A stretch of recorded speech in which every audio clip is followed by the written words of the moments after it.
हाँ जी, यहाँ पे से स्टार्ट हो गया है। आप एक बारी मुझे बताओ, कंफर्म करो। आ गया? चलो मैं दोबारा से शुरू करूँ। ओके ओके, ठीक है आंटी। ओके, अब कल का देखा भी ध्यान रखियो, लादे। ओके। मैं तो खाती नहीं, नॉन जय गुरु जी संगत जी, सारी संगत को मेरा बहुत बहुत नमस्कार। और मैं गुड्डू आंटी, अभी पीछे लाइव चल रही थी, पता नहीं ब्लेसिंग्स में शायद जा नहीं रहा था, तो मैंने दोबारा शुरू किया है। तो सॉरी गुरु जी, सारी महिमा तो आपकी होती है। तो आज गुरु जी ने सौभाग्य दिया है मुझे भी अपनी महिमा करने का, अपने सत्संग शेयर करने का। तो मैं कुछ अपने सारे तो नहीं कर पाऊंगी, बहुत सारे पर्सनल हैं, बहुत सारे ड्रीम्स के हैं, बट काफ़ी सत्संग है जो मैं शेयर करूंगी। गुरु जी की मेहर वर्ड्स में बयान करना बड़ा मुश्किल होता है, क्योंकि उनकी तो मेहर पल पल बरसती है और हमारे पास इतने वर्ड्स ही नहीं है कि उनकी मेहर, उनका शुक्राना कर सकें। तो मैं गुरु जी से ईयर 2000 में फर्स्ट टाइम मिली थी। मेरी शादी को तब 5 महीने हुए थे और मेरी मदर का फ़ोन आया था मुझे 5 जुलाई को कि ऐसे गुरुजी के पास चलना है, तो तू आ जा। मेरी इन लॉज मेरे मेरठ में थे, तो मैं ससुराल में ही थी अपने मेरठ में।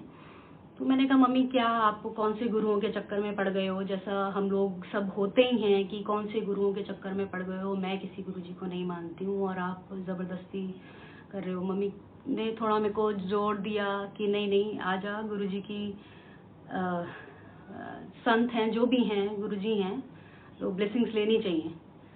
तो ऐसे टोक के मैंने अपने हस्बैंड से बोला। हम 5th को मम्मी का कॉल आया था और 6th को हम लोग मेरठ से दिल्ली आ गए। 7th जुलाई गुरुजी के बर्थडे वाले दिन फर्स्ट टाइम हम लोग गुरुजी के पास गए और मैंने वहाँ देखा कि सारे लोग जैसे चरण छूती है गुरुजी के। मेरी बारी आई, मैंने भी गुरुजी के चरण छुए और गुरुजी ने बोला मुंडा दीता।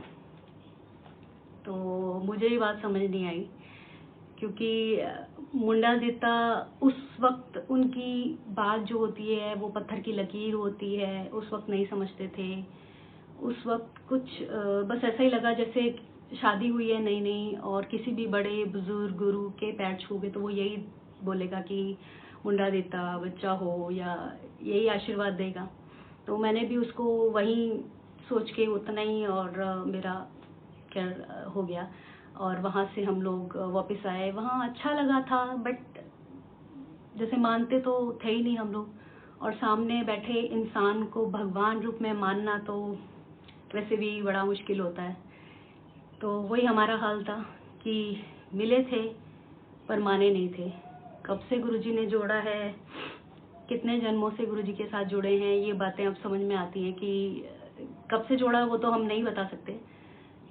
इस जन्म में भी कब से जुड़े वो भी नहीं बता सकते। मिले ज़रूर थे, बट जो गुरुजी से बॉन्डिंग, गुरुजी से प्यार और गुरुजी का आशीर्वाद तो हमेशा से मिला है, वो समझ पाना बड़ा मुश्किल है कि आप गुरुजी को कब, कितने टाइम से आप अच्छे से आप उनको मानने लगे। तो फर्स्ट टाइम वही 2000 में ऐसे ही जब गुरुजी ने बोला मुंडा दीता, मैं अपने अगले दिन ही ससुराल वापस चली गई मेरठ में। तो मुझे कुछ प्रॉब्लम चल रही थी उस वक्त और समझ में कुछ आ नहीं रही थी, क्योंकि मैंने 3 बारी प्रेगनेंसी टेस्ट करवाया था अपना और तीनों बार नेगेटिव था। तो नेक्स्ट डे जब हम गए तो मेरे अंकल ने बोला कि एक बारी और टेस्ट करा लेते हैं। गुरुजी ने बोला मुंडा दीता, तो मैंने कहा ठीक है। और नेक्स्ट डे हमने टेस्ट कराया एंड इट वाज पॉजिटिव। तो थैंक्स टू गुरुजी। लेकिन उस वक्त खुश हुए, समझ में कुछ भी नहीं आया, ना ये पता था कि गुरुजी की ब्लेसिंग्स है, ना ये पता था कि गुरुजी का ही आशीर्वाद है, कुछ नहीं समझ में आया। खैर टाइम निकलता गया, जैसे स्विच ऑफ हो जाता है दिमाग, वैसे ही मेरा था, कुछ नहीं पता। फर्स्ट में तबीयत काफ़ी ख़राब रहने लगी थी, तो मैं अपने इन लॉस के यहाँ से अपनी मदर के यहाँ आ गई, क्योंकि बिल्कुल उठ के कुछ काम नहीं होता था, तो अच्छा नहीं लगता था कि सारे दिन लेटी रहूं। तो दिल्ली आ गई, सारे दिन तबीयत काफ़ी ख़राब रहती थी, टाइम निकलता गया, ना ज़्यादा मेडिसिन ली मैंने, टेस्ट भी कुछ ही करवाए, पता नहीं कुछ समझ में नहीं आया, जैसे एक स्विच ऑफ कर दिया था। उसका क्या रीज़न था गुरुजी जाने, और उसके पीछे भी क्या चीज़ होगी वो भी गुरुजी जाने। बट 7th मंथ में एक अल्ट्रासाउंड कराया तो मेरी डॉक्टर ने मेरे को बोला कि आपका जो बेबी है वो ग्रोथ नहीं हो रही है उसकी। तो मुझे बड़ा धक्का लगा, और क्योंकि फर्स्ट प्रेगनेंसी थी, टेंशन हो ही जाती है, तो मैं बड़ा परेशान भी हो गई। खैर पता नहीं गुरुजी की मेहर से ही 8th मंथ के एंड में मेरे को एक बहुत सीनियर डॉक्टर मिली। उन्होंने तसल्ली से मेरे से सारी चीज़ें पूछी, एक एक टेस्ट, एक एक रिपोर्ट, मेरी सारी हालत। उन्होंने 5-6 टेस्ट और लिख के दिए, वो सब कराए। फिर सारी कॉम्प्लिकेशंस समझकर जो भी उन्हें समझ में आया, उन्होंने बोला कि आप ऐसा करो, जल्दी से जल्दी कोई एक डेट निकलवा लो, और कॉम्प्लिकेशंस मेरे को लग रही हैं काफ़ी, तो नॉर्मल करना तो मुश्किल होगा, आप ही डिसाइड करो कि नॉर्मल करना है कि सिजेरियन करना है। तो मैंने कहा नहीं, अगर कॉम्प्लिकेशंस है तो go for caesarean, I don't mind. तो यही सब चल रहा था, और टाइम निकला, और मैंने डेट एक हमने मेरे हस्बैंड ने फिक्स की, और हम लोग हॉस्पिटल में, मैं 6 मार्च को मैं एडमिट हो गई। 7 मार्च मेरा ऑपरेट हुआ, बेटा हुआ, जैसा कि गुरुजी ने कहा ही था। और थोड़ा सा वीक हुआ, बट थैंक्स टू गुरुजी बिल्कुल अच्छे खासे था, वो फिट एंड फाइन था। और ये सब गुरुजी की मेहर ही थी कि क्या चीज़ हुई, कैसे हुई, ये तो गुरुजी जाने। बट बहुत मेहर हुई, क्योंकि उसके बाद जब मेरे को डॉक्टर ने मेरी आके बताया कि आपने बहुत अच्छा डिसीज़न लिया कि आपने नॉर्मल के लिए नहीं गए, सिजेरियन के लिए गए, क्योंकि वाटर बैग में बिल्कुल भी पानी नहीं था, इसी वजह से आपको मूवमेंट्स नहीं लगते थे, और बेबी सारा पूरा का पूरा कॉज में लिपटा हुआ था। और अगर आप नॉर्मल के लिए जाते या 1-2 दिन लेट भी हो जाते तो उसके बचने की बहुत ही कम संभावना थी।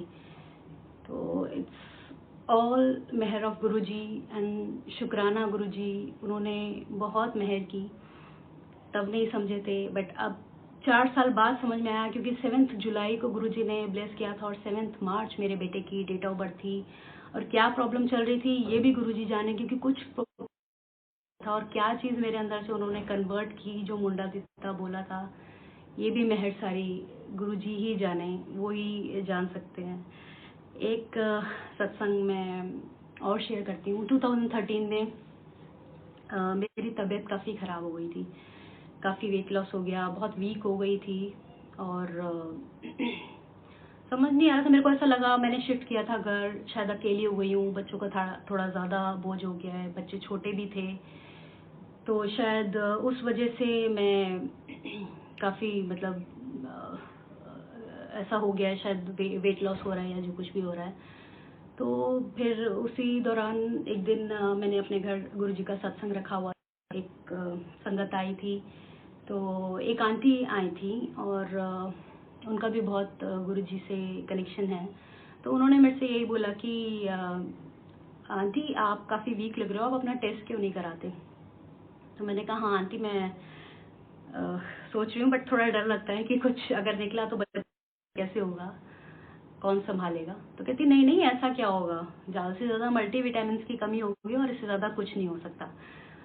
मैंने कहा अच्छा ठीक है आंटी, बिल्कुल। फिर उन्होंने एक चीज़ और बोली कि आंटी मैंने विजन में ना गुरुजी को भल्ले पापड़ी खाते देखा। तो मैंने कहा हाँ आंटी बिल्कुल।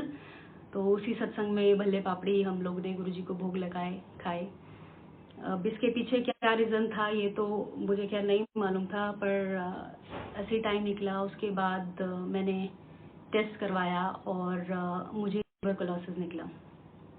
जिस दिन तक ये पता नहीं था तब तक तो चल रही थी, बट जिस दिन ये पता चला उस दिन मैं बेड से नहीं उठ पाई। मैं उठती थी, मुझे चक्कर आते थे, मैं फिर लेट जाती थी, मैं बहुत परेशान हो गई थी। बच्चे काफ़ी छोटे थे, कैसे संभालेगा, कौन संभालेगा, तो मेरी मदर ने बोला तू क्यों परेशान हो रही है, गुरुजी बैठे हैं और मैं हूँ, कोई दिक्कत नहीं है, संभल जाएंगे। तो ठीक है, RML से मेरी मेडिकेशन शुरू हुई और बहुत अच्छे से रिवाइव करी थी मैं। मेडिसिन का कोर्स 9 मंथ्स का था, बट क्योंकि बच्चे छोटे थे मैंने सोचा कि इसका कोर्स मैं 1.25 साल का लूँगी, ऐसा ना हो कोई भी चीज़ रह जाए तो बाद में परेशान करें। तो बड़े अच्छे से सब कुछ चल रहा था, बड़े अच्छे से रिवाइव हो रहा था और 7th मंथ में मुझे ब्रीदिंग प्रॉब्लम होने लगी। मेरे लंग्स में से आवाज़ आती थी खड़-खड़ करके। तो मुझे ब्रीदिंग प्रॉब्लम हो रही थी, तो मेरे को उन्हीं आंटी का फ़ोन आता है और वो मेरे से कहते हैं कि आंटी मुझे गुरुजी ने बोला था कि मैंने गुड्डू नू लाइफ ब्लेस कर दी है। ਉਹਦੇ बच्चे छोटे हैं तो उसको मैंने लाइफ ब्लेस की है। उसके लंग्स चिपकने सी, उसके लंग्स पापड़ी बनने सी मैं भल्ले कर दी थे और मैंने उसको लाइफ ब्लेस की है। तो शुक्राना गुरुजी का। ये जब मैंने मैसेज सुना तो मेरे को पता नहीं क्यों बड़े दिल को तसल्ली हुई। मैं डॉक्टर के पास गई अपने, उनको बताने के लिए कि मेरे को ऐसे ब्रीदिंग, तो वो बड़ा परेशान हो गया कि आपका कोर्स ख़त्म होने वाला है, बहुत अच्छे से चल रहा था, बहुत अच्छे से रिवाइव कर रहे थे, फिर अचानक ये कैसे हो गया। उसने हाथ खड़े कर दिया और उसने मेरे को एम्स रेफ़र कर दिया। डॉक्टर का नाम बता दिया, टाइम ले दिया, अपॉइंटमेंट हो गया मेरा फिक्स। मैं एम्स गई, वो डॉक्टर ने मेरे से डिटेल्स पूछी एंड देन फिर मेरे को बोला आप इसको लैब से अपने लंग्स का पानी निकलवाओ और इसको हम टेस्ट के लिए भेजेंगे कि क्या प्रॉब्लम है। नेक्स्ट डे मैं गई तो मुझे चेक किया उसने, डॉक्टर ने, तो उन्होंने कहा कि अराउंड 50 cc पानी है जो लंग्स में भरा हुआ है और उन्होंने मेरे बैग से लंग्स में से पानी निकाला जो कि अराउंड 25 cc था और उसने बोला कि इससे ज़्यादा नहीं निकल सकता अंदर से पानी, इसको हम भेज देते हैं टेस्ट कराने के लिए। और बाकी के जो अंदर है, जो रह गया है, उसने मेरे को पता नहीं कितने तरह के कॉम्प्लिकेशंस बताए। ये मतलब अंदर रह जाता है तो ये गाढ़ा हो जाता है एंड थिक होकर के ये लंग्स में चिपक जाता है एंड फिर उसके बाद ये प्रॉब्लम होती है, वो प्रॉब्लम होती है। बट कहीं ना कहीं मैं पता नहीं क्यों बड़ा सेफ फील कर रही थी, क्योंकि मेरे को जो मैसेज मिला था कि मेरे को सिर्फ एक ही चीज़ थी, अब डॉक्टर कुछ भी बोले, मुझे ये पता था कि गुरुजी ने मुझे ब्लेस कर दिया और उन्होंने ये बोला है कि मेरे लंग्स चिपकने थे। तो ये जो पानी भरा है ये गुरुजी ने लंग्स चिपकने से बचाने के लिए भरा है। उन्होंने कहा था पापड़ी होने सी भल्ले कर दी थे, तो पता नहीं बैक ऑफ द माइंड मेरे ये चल रहा था, डॉक्टर क्या बोल रही थी मेरे को कुछ समझ में नहीं आ रहा था। तो खैर टाइम उसकी निकला, वो मेरी जो पानी की रिपोर्ट्स चली गई टेस्ट होने के लिए।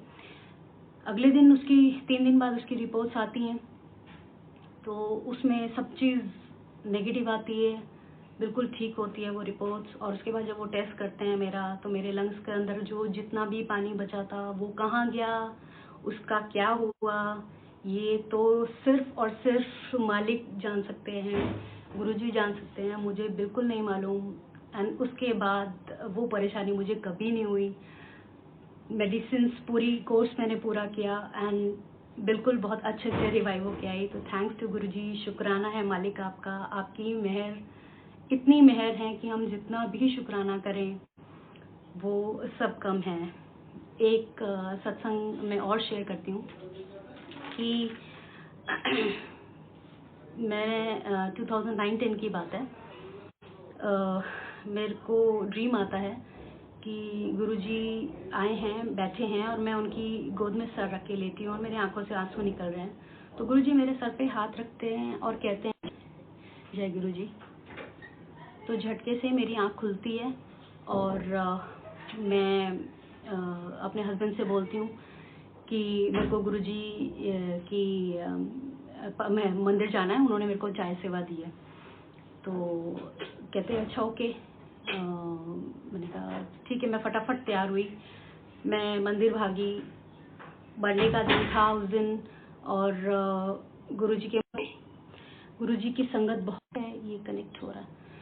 तो स्टार्टिंग में वहीं पे कैंटर लेके खड़े थे, मैंने भागे भागे उनसे बोला, मैंने कहा माली अंकल मेरी चाय सेवा है और मुझे बताओ कैसे करनी है। तो वो उन्होंने कहा कि आंटी अभी तो इसमें चाय फुल है और अभी नहीं, थोड़ी देर बाद चाहिएगी, तो जब भी चाहिएगी मैं आपको बता दूंगा। तो मैंने कहा ठीक है अंकल। तो मैं पीछे जाती हूँ किचन में, तो जो नई किचन, बड़ी किचन है, वो उस वक्त थोड़ा सा उसमें कुछ फिनिशिंग का काम चल रहा था, एंड जहाँ जल प्रसाद होता है वहाँ चाय सेवा होती थी। तो मैं उसको साफ सूफ किया, 1-1.25 घंटा लगा। मैं वापस आई माली अंकल के पास, मैंने कहा अब तो चाय प्रसाद बनना होगा। तो मैंने फिर उनसे पूछा, कहते नहीं नहीं अभी तो इसमें काफ़ी है, अभी ज़रूरत नहीं है। तो मैंने कहा अच्छा ठीक है, मैंने नहीं टेका गुरुजी के, मैं बस जस्ट मत्था टेक के आती हूँ। तो मैं अंदर गई, मैं गुरुजी के पास सामने सिर्फ 5 से 7 मिनट बैठ। मैं बाहर आई तो देखा मैंने कि एक अंकल केटल में चाय बना करके लेके आ रहे थे। तो मैंने कहा माली अंकल मेरी सेवा थी। तो कहता आंटी हमने आपको देखा और आप मिले ही नहीं। तो मैंने कहा अंकल मैं तो यहीं अंदर ही बैठी थी और 5 मिनट में कैसे चाय प्रसाद बन गई, क्योंकि इतने बड़े भगोने जो होते हैं उसमें चाय प्रसाद बनने में 40 to 45 मिनट्स, कभी कभी ज़्यादा भी लग जाता है, इतना टाइम लगता है। तो मैं बड़े हैरान थी, थोड़ा परेशान भी हुई। मैंने कहा गुरुजी ने मेरे को चाय सेवा दी है और मुझे चाय सेवा नहीं मिली।